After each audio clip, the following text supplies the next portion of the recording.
Thank you very much, Mr. Chairman. Director Patel, good to see you. Thank you for being here.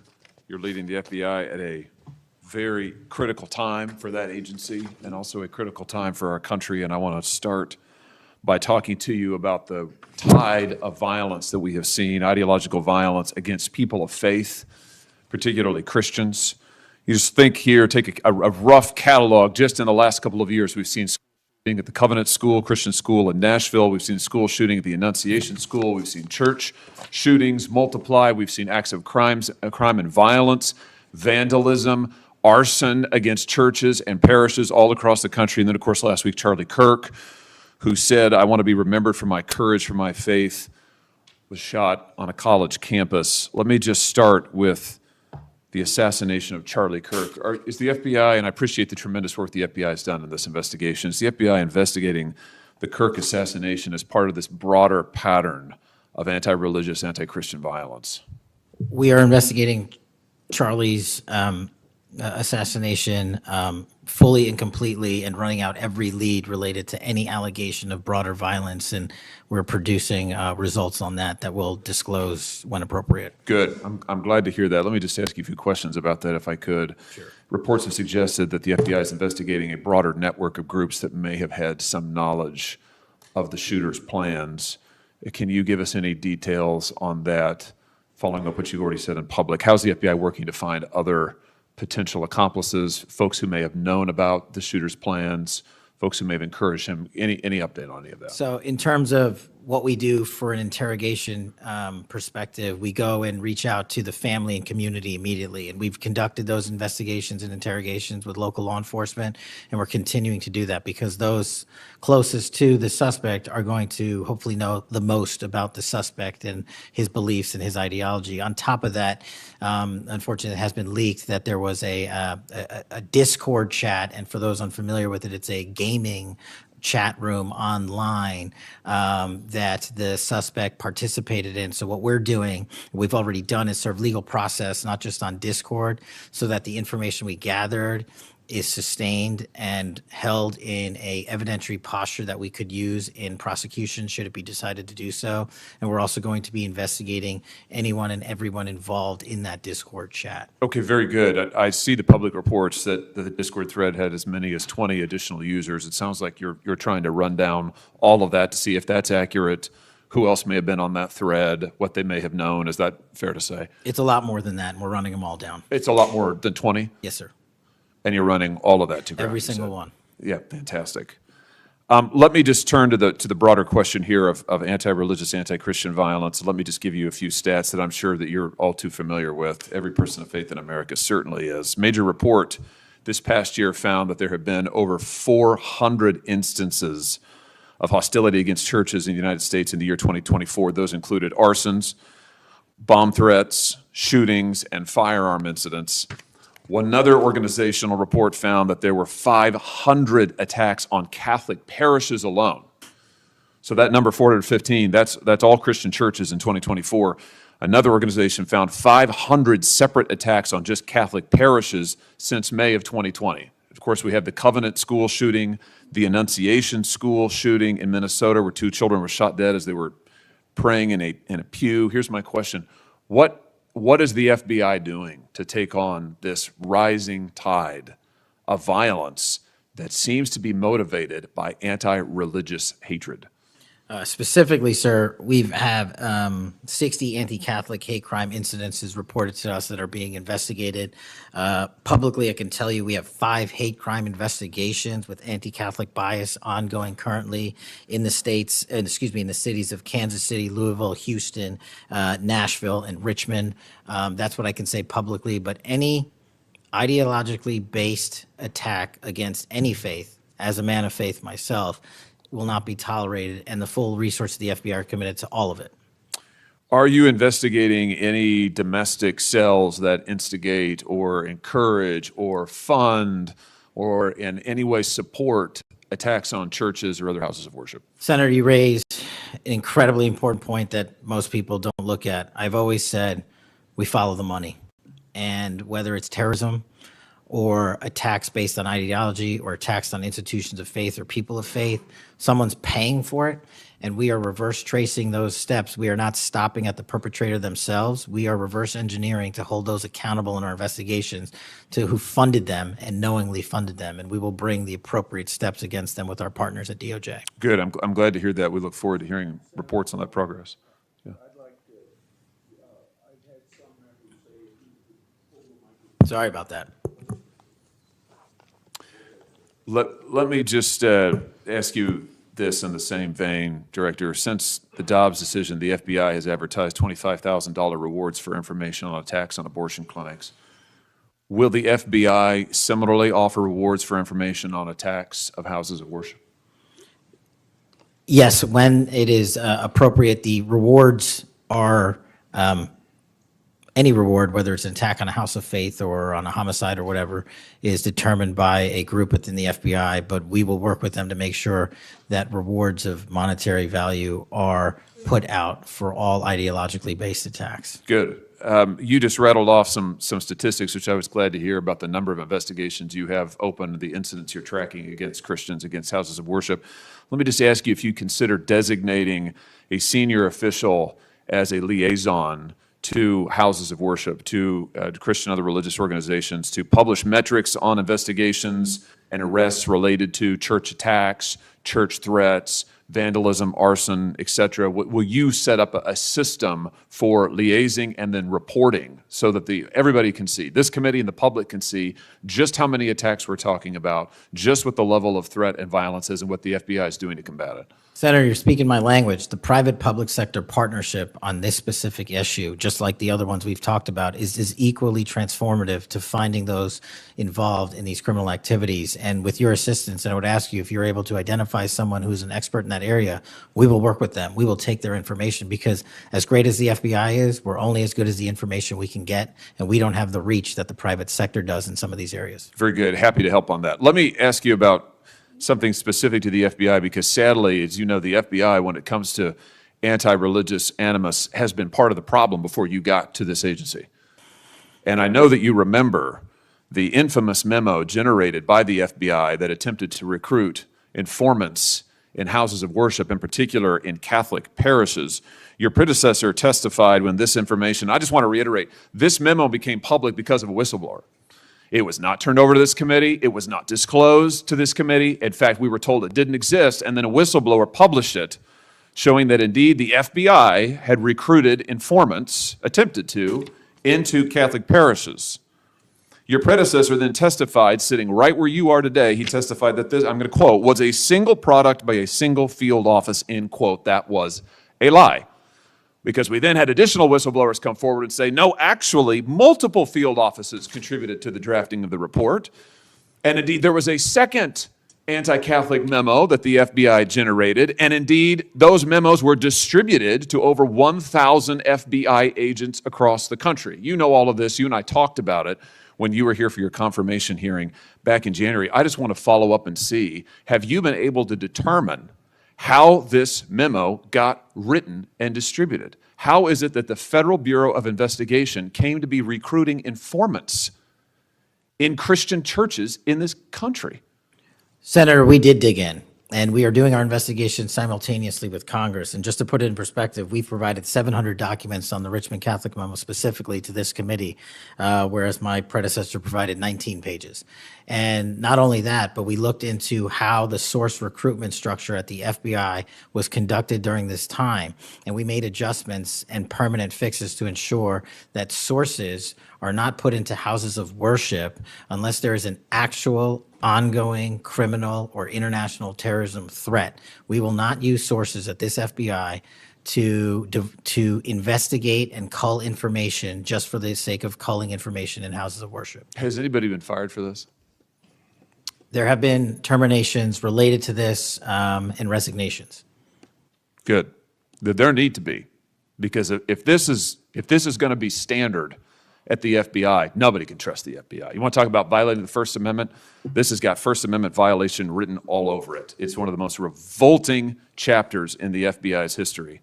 And considering what we're seeing more broadly in terms of the acts of violence against people of faith, this has absolutely got to end, and the FBI has to lead the way. So I count on you to do that, Director. Let me just, in the minute or so that I have remaining, let me just shift gears and ask you about something else you said earlier. You said that protecting our youth is maybe the FBI's top priority. It's great to hear. Let me ask you about the role of AI chatbots in that, which you've talked about a little bit already today.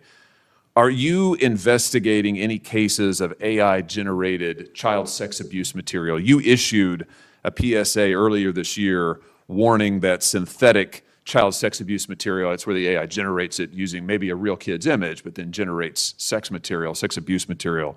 You warned that that was illegal under federal law. Is the FBI investigating any instances of this synthetic CSAM material generated by AI that you can speak to? We are investigating dozens of those matters because, let me just say this, as far as the FBI is concerned, generative AI that produces CSAM, child sexual abuse material, under our investigative authorities is treated as equally as if it were actual child sexual abuse material. There's no difference for me in the FBI on this. Let me just ask you one other thing in this vein. I'm sure you've seen the reporting that Meta's AI rules, their own internal guidelines, allowed their chatbots to have sensual, that's their word, sensual conversations with children.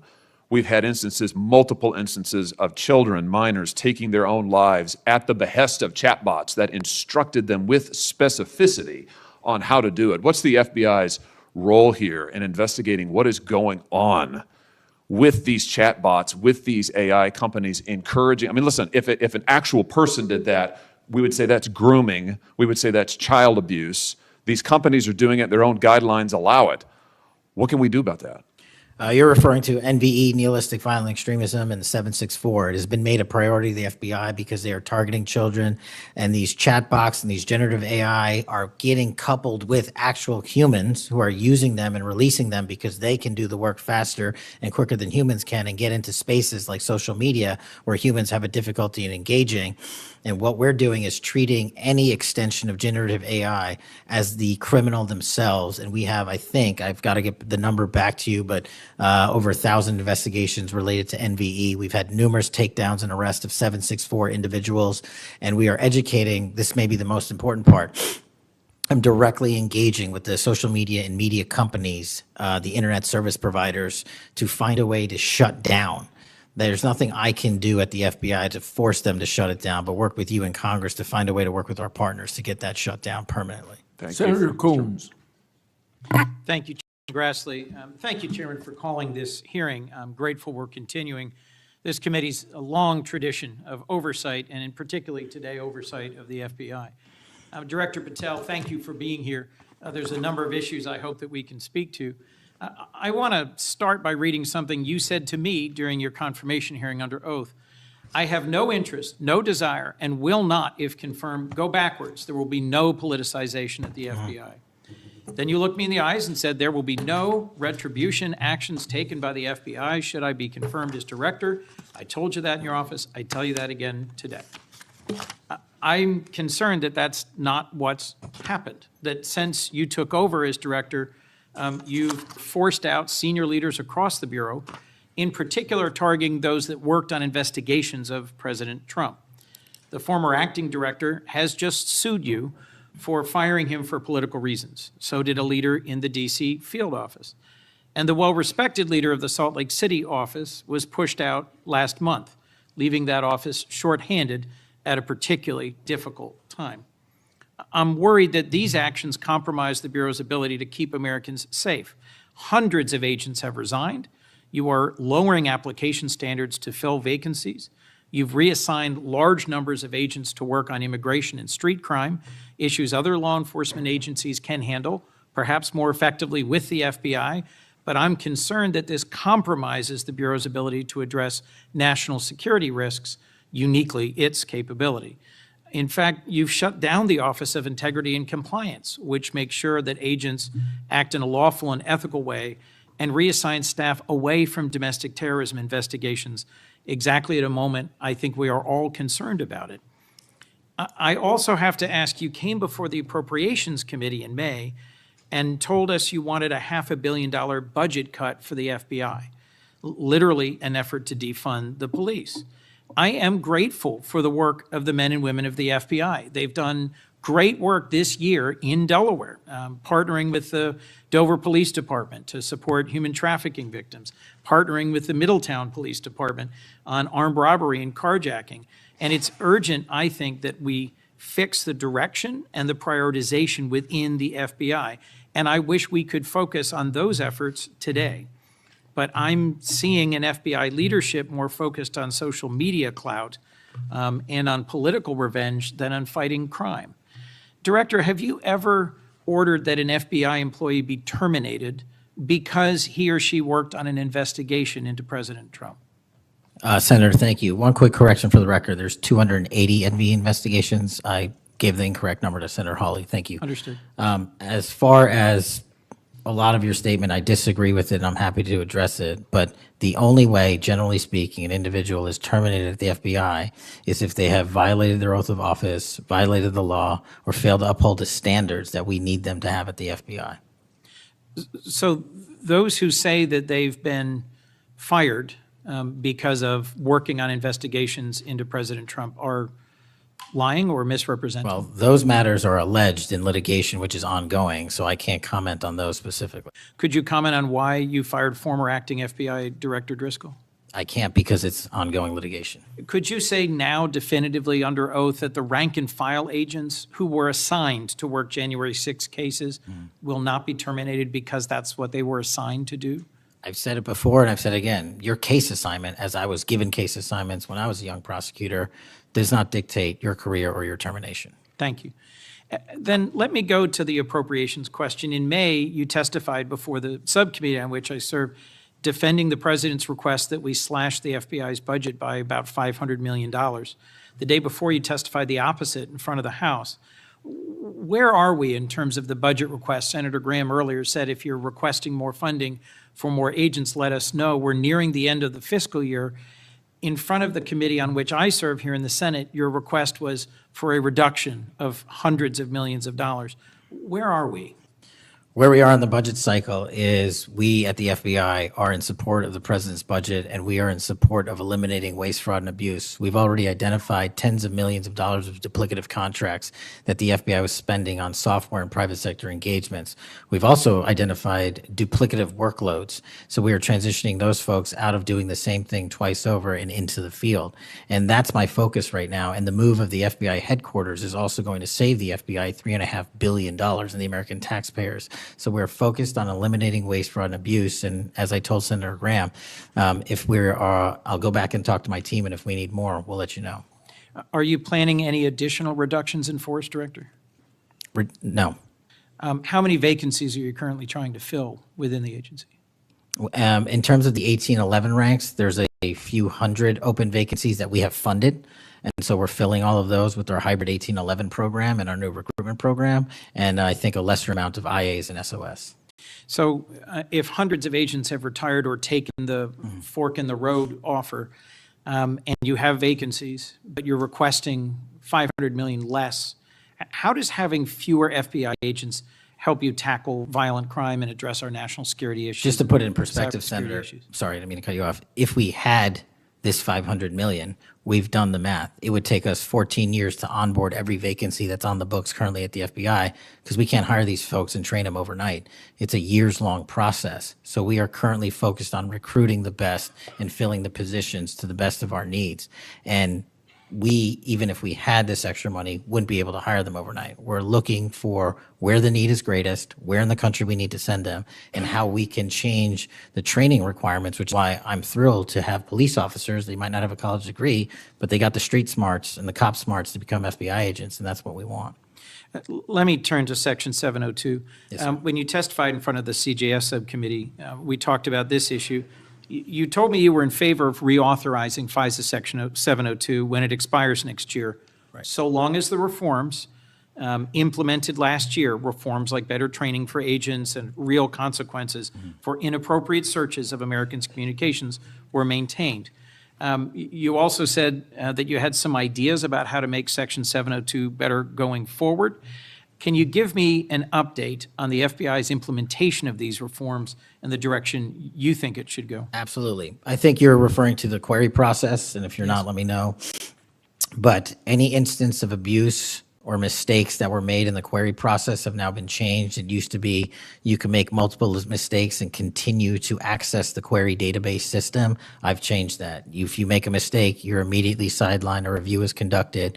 And if it was an actual mistake, i.e., there should have been S on the end of that name and there wasn't, then we put you back in. But we have to review those matters. So that's happening. And if there was an intentional mistake, you have no more access to the 702 query system and its database. So we've also done an audit of the entire 702 system and the query databases. And now we are nearly 100% of the audit. And I think we found one or two, I'll have to get back to you, quote unquote mistakes within that system, which are currently being reviewed. Thank you. You had told me in May that you'd send me updated statistics about the Section 702 searches of Americans' data. I haven't received it. When will I get that? I'll work with my team to get that to you, Senator. And frankly, in May, when you were testifying that you were implementing these reforms, you were also closing down the Office of Internal Auditing at the FBI. Now, that was the office created in the first Trump administration to improve the Bureau's compliance with Section 702. How is that working out? How can you continue to advocate for robust civil liberty protections, but shut down the office that was created to enforce those safeguards? Help me understand this. Absolutely, Senator. This is a great example of sort of duplicative work. Both, there was two divisions in the FBI working on this, and all we did was the inspection division, which is the leader in this query system and this audit system, has now been given the single source mandate to conduct these. So the OIA, its elimination is just taking folks who were working there and were experts in it and folded in under the inspection division, and then taking other folks that we didn't need because we had enough manpower and pushing them elsewhere in the FBI.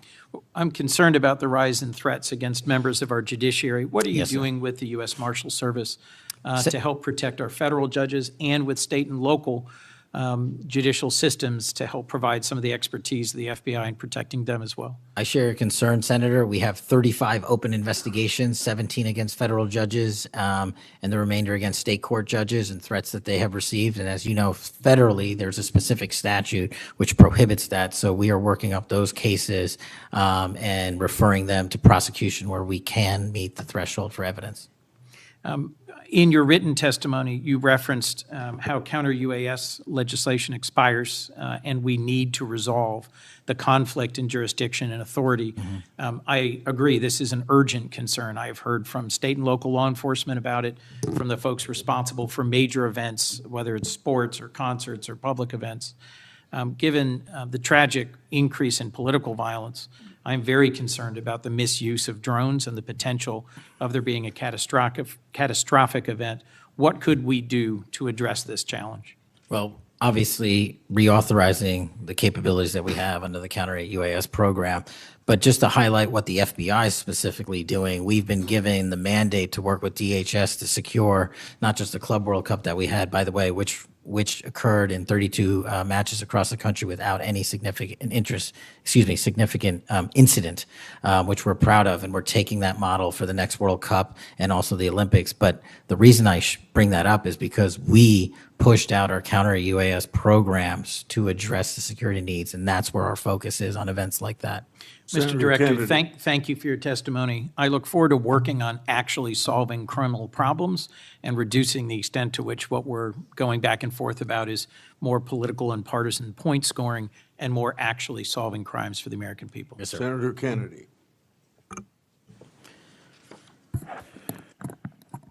Mr. Director, you and the FBI working with state and local law enforcement officials in Utah have caught the assassin of Mr. Charlie Kirk. Is that right? We have a suspect, yes, sir. And you did that within 48 hours, did you not? 33 hours. 33 hours. Congratulations. We've had other political assassinations. Back in June, an assassinated Representative Melissa Hoffman, Mr. Hoffman, Senator John Hoffman, and Mrs. Hoffman in Minnesota. You and the FBI and Minnesota state and local law enforcement officials caught the assassin within 48 hours, did you not? I believe that timeline's correct, Senator. Congratulations. Sometimes we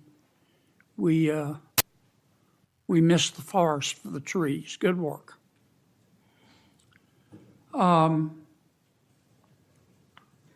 Did Mr. Kirk's assassin act alone?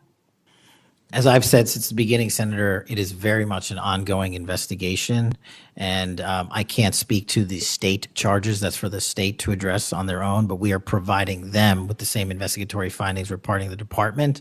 And as I noted to Senator, I believe it was Cornyn or Hawley, that there are a number of individuals that are currently being investigated and interrogated, and a number yet to be investigated and interrogated specific to that chat room. So we are very much in our ongoing posture of investigation. So others could have been involved? Yes, sir. Okay. I asked you this last time you were here. Kash, you remember Mr. Peter Strzok and Ms. Lisa Page? Yes, sir. Mr. Strzok was an FBI agent. Ms. Page was an FBI lawyer. They were both very aggressive anti-Trump political activists who allowed their political opinions to affect their work at the FBI. Is that a fair statement? I believe their text messages and their testimony that was secured by the OIG and DOJ speak for themselves. In fact, Mr. Strzok and Ms. Page were having an extramarital affair, and at one point, Ms. Page texted Mr. Strzok, quote, "Trump's not ever going to be president, right? Right?" And Mr. Strzok replied, "No, he won't. We will stop it," end quote. Ms. Page resigned from the FBI. Mr. Strzok was fired. They promptly sued the federal government and the FBI and Justice Department for releasing their emails, which revealed all of this. The FBI settled that lawsuit for $1.2 million, gave Mr. Strzok $1.2 million cash, gave Ms. Page, who resigned. She wasn't fired, she resigned, she quit. Gave her $800,000. Who, if the FBI made that decision to give them money? That settlement was reached in the Biden administration when my predecessor was the director. Who? Are you saying that Chris Wray did? The only people that can decide that settlement are the Attorney General in conjunction with the director and the administration. Okay, so you're telling me that Attorney General Garland and Director Wray decided to give them the money? Is Yes, that sir. right? Yes, sir. Okay. Now, when you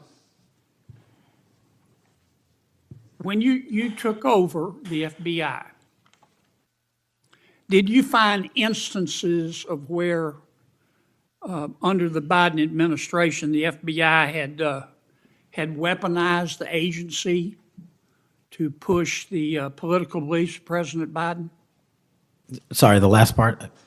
When you took over the FBI, did you find instances of where the Biden administration had politicized the FBI to prosecute its political agenda? Well, I won't speak for other people. Having been a target of that weaponization, having been a staffer on the House Intelligence Committee, having had the Justice Department weaponized against me for making the findings and leading the investigation of Russiagate, I know what that feels like. And that's why, as the FBI director, I'm committing to not ever have that ever happen again. But I'm also committed to fully investigating what was done, and that matter is still ongoing. So I assume, I take it your answer is yes. Yes, sir. And you're firing those people, is that right? Anyone that politicizes their job at the FBI will not work at the FBI. Okay. You've heard some of my colleagues either implicitly or otherwise suggest that you have politicized the FBI to prosecute the political beliefs of President Trump. Is that true? I don't know how that can be true when the stats that I cited, to include the 23,000 arrests, 6,000 weapons seized, 1,600 gang and criminal enterprise organizations, 4,700 children found and rescued, more enough fentanyl seized to kill a third of America. The men and women of the FBI are now on an apolitical mission, and this is why the numbers are historic in 7 Have you months. fired people because they voted for Vice President Harris? I don't ask people who they vote for, and neither does the FBI. Okay. But you've given people polygraphs, have you not? Many people in the FBI take polys. The FBI does that all the time. Yes, sir. Does it not? Yes, For sir. a long time, is that correct? Decades. All right. I want to ask you about the Epstein files. Have you seen the Epstein files? I have not reviewed the entirety of it myself, but a good amount. Would it be fair to say that Mr. Epstein trafficked young women, including, in some instances, minors, for sex to himself? That was specifically the allegations in the 2018 indictment in the Southern District of New York. Okay. Who else did he traffic these young women to? In terms of what the investigation, again, going back to 2008, Mr. Acosta, who limited the investigation and limited the search warrants and limited the parameters of the investigation, the only thing we are able to speak to publicly, because he was given a non-prosecution agreement by Mr. Acosta, is that first time period from, I believe, don't quote me on this, 97 to 2001-ish. And then when the Trump administration courageously reopened it. Excuse me for interrupting, but I'm going to run out of time. You've seen most of the files. Who, if anyone, did Epstein traffic these young women to besides himself? Himself. There is no credible information. None. If there were, I would bring the case yesterday that he trafficked to other individuals. And the information we have, again, is limited. So the answer is no one For the information that we have in the files. in the case file. Okay. Now, President Trump has deferred to the FBI and the Department of Justice with respect to the Epstein records. He says it is your call about releasing them. And I understand that the department and the agency have decided to release them in cooperation with the House committee. Is that correct? Yes, sir. So you're releasing them a little bit at a time. Is that correct? We're releasing as much as we can, but we are limited by 3 different court orders, and the department went back to each of those judges to waive those court orders or have them lifted, and each of those judges declined. Will you release all of them, or at least as many as you can? We will release everything we are legally permitted to do so. We are continuing to work with the House on the subpoena request. We have substantially complied with it, but we will continue to release whatever we are legally permitted to do so. Okay. I strongly encourage you to do that. Kash, this issue's not going to go away. And I think the central question for the American people is this. They know that Epstein trafficked young women for sex to himself. They want to know who, if anyone else, he trafficked these young women to. And that's a very fair question. I want to know that answer. And I think you're going to have to do more to satisfy the American people's understandable curiosity in that regard. Mr. Chairman, may I just respond to that? I agree, Senator. And what we have done, and just to remind folks, the Epstein case files existed in the 2 prior administrations, in the Obama administration and the Biden administration, and they didn't release anything. And there was President Trump in the first administration that renewed charges against Mr. Epstein. And I know it's a little complicated to understand, but what exists in the Epstein case files was a direct result of the limited search warrants from 2006 and 7, which hamstrung future investigations because of the non-prosecution agreement. And multiple administrations had the opportunity to look at the entirety of that case file and recommend prosecutions against anyone that was trafficked under Mr. Epstein and anyone that participated in that trafficking. And the only person to bring charges was the prior administration against Mr. Epstein. Now, I am not saying that others were not trafficked and others were not involved. What I am telling you is that based on the information we have, and we have continuously and publicly asked for the public to come forward with more information. If there is, we'll look at it. But based on credible information, we have released all credible information, and the information that the Department of Justice and the FBI never releases is information on investigations that are not credible. And we don't release the names of victims who weren't credible, but in the same time, we don't release the names of victims who were credible. And so that's by law. And so the information we are releasing now is historic, and it is also to the maximum capacity that the law allows. And I know that's not going to satisfy many, many, many people.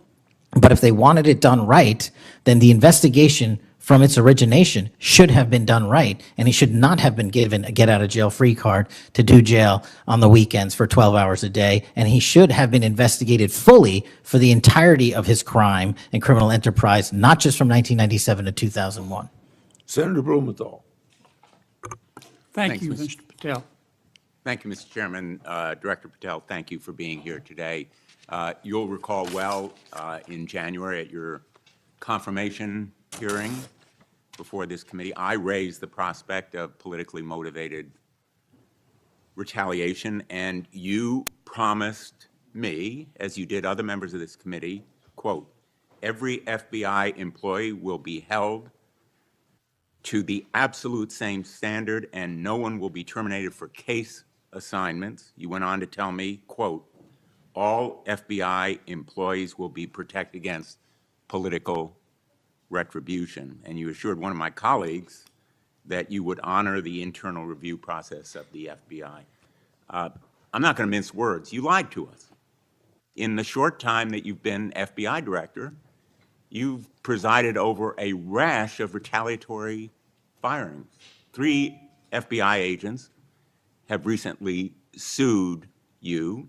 They are FBI agents with 60 years between them of distinguished service, rescuing hostages, saving kids from predators, dismantling drug cartels, and their allegations, their civil allegations, are a searing indictment of your tenure as FBI director. But it's not just those 3. The FBI Agents Association has said that your actions, quote, distract agents from their work, foster fear that their assignments could cost them their careers, either now or under the next administration, and increase the risk of criminal and national security threats by undermining unity and morale within the Bureau, end quote. This association, as you know, is voluntary. It represents 14,000 members, 90% of all the active agents. These are your employees saying that your performance has been unqualified and unfit. And there is mounting evidence that these retaliatory firings were the result of direction from the White House. There have been instances in the past history of the Bureau of political interference and political direction from the director's office, but not the kind of institutional interference that we're seeing from the White House right now. I'm going to ask you, has anyone from the White House contacted you about personnel decisions? I completely disagree with your entire premise that I have lied or am misleading the FBI. If I were, the results that I announced today by the men and women of the FBI and the historic records we are doing to keep this country safe would not be possible. The men and women of the FBI are responding to our leadership and this administration's priorities. The only way people get terminated at the FBI is if they fail to meet the muster of the job and their duties. And that is where I will leave it. And you accusing me of lying is something I don't take lightly, but I'm not going to get into a tit for tat with you. Well, let me just ask you to answer my question. Has anyone from the White House contacted you about personnel decisions? Generally speaking, we always discuss with the White House, OMB, during the budget process, how many personnel we need, who we need where, Answer is yes. for Have budgetary you been purposes directed and to real life. fire people, agents, because they participated in investigations of the president? I don't receive directions to do that. Has anyone I make the suggested it? decisions. Has anyone asked you to do it? The best information is, yes, you've taken suggestions and direction from the White House in firing qualified agents. Any termination at the FBI was a decision that I made based on the evidence that I have as a director of the FBI, and it's my job, and I'm not going to shy away from it. And as you stated, those are allegations, and that is an ongoing litigation. So they'll have their day in court, so will we. The allegations are not just in that lawsuit, Director Patel, and I think your testimony confirms that, in fact, you've taken direction from the White House I don't. in It those does not. retaliatory firings. It literally Because does you've not. acknowledged that, in fact, they have been in contact with you about personnel decisions. The Let me- White let me House move has on. been, do not put words in my mouth, we're on the record. The White House, like any administration, contacts its agencies on the budgeting process and where it needs personnel and where the mission priorities are. That always happens. If they didn't do that, they would be abdicating the responsibility to law enforcement. I will always work with my partners in the chain of command at the Department of Justice and the White House to ensure that this FBI is delivering the results we are delivering, to include the lowest murder rate in modern U.S. history, to include the most fentanyl seizures in modern U.S. history, to include the most lives saved and the most children found in Just modern asked U.S. you, history. That is a working FBI. That is not a failing FBI. Let's move on to a related area. In White House discussions, have you been asked or directed by the White House or others to engage in a crackdown on political groups or organizations, nonprofits, after the murder of Charlie Kirk? To direct at political organizations? No. I've been asked by my chain of command to properly root out criminal activity wherever it is in whatever investigation we are conducting, and that's what we're doing. Have those distinctions about whom you're going to target been based on direction from the White House? Nobody gives me a list on who to target. My targeting list is from the men and women at the FBI. Have you talked about investigating certain groups, nonprofits, or foundations or institutions? Whatever those investigations are, they're ongoing, and I'm not going to get into those. Have you used polygraphs to determine loyalty of agents? No. Have you committed that you will respect the First Amendment rights of agents? I have wildly committed to respecting the First Amendment rights of agents, but at the FBI, you have to balance your First Amendment rights with your mission. Have you imposed any sort of loyalty test in the course of using polygraphs or in any of the other personnel decisions? Polygraphs have been utilized at the FBI for decades. They will continue to be utilized in the fashion by the professionals that administer them. Have you asked, under the polygraph test, about individuals' loyalty or about their voting records or any kind of past statements? Just to make it abundantly clear, I don't tell the professionals how to conduct polygraphs or what questions to ask. They make those decisions. And I, as the director of the FBI, never ask anyone who they voted for. Have you investigated donors to a political party simply because they are donors? Simply based on that fact alone, no. Have you investigated donors for another reason? Many donors may be involved in criminal enterprises and criminal activities, and those individuals will be investigated. Can you commit to make public the Epstein files that so far have not been released, if this committee is able to review them on a classified basis? I think this is an important distinction. The Epstein case file is not classified, to my understanding. So we are providing what we legally can, and we are going to give Congress what we are legally permitted to do so to the maximum extent of the law. Will you enable the chairman and the ranking member to review them on a classified basis? That doesn't make any sense. If the material in the Epstein file is not classified, there is no basis for a Well, it would classified review. protect the confidentiality of them if they were able to review them on a classified basis. If anyone in this room can get the multiple district court judges to lift their court protective orders in the ceilings, we will happily provide you with more information. Are you in favor of merging the DEA and the ATF? That's not something for me to comment on.